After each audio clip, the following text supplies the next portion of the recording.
আসসালামু আলাইকুম। ওমানের মধ্যে সবচাইতে সুন্দর এবং আকর্ষণীয়টা হচ্ছে আল্লাহ পাকের নিয়ামত। এই রহমত। আজকে আমি নিজে ড্রাইভ করে যাচ্ছি মাছ এটা আমাদের ব্যাংকের হেড অফিসে। তো সবাই দোয়া করবেন।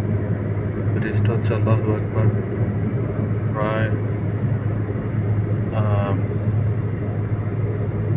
অনেক লম্বা, প্রায় 2-4 কিলোমিটার লম্বা।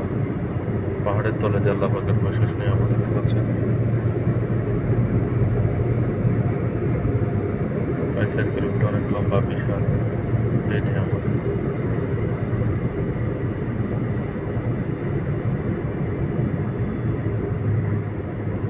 আল্লাহ সুবহানাহু ওয়া তাআলার সবচেয়ে বড় নিয়ামত আর রহমত।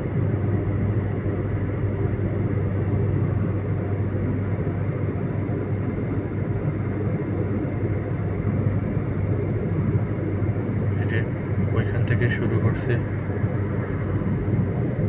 এখানে শেষ হয়েছে, দেখতে পাচ্ছেন। আল্লাহু আকবার।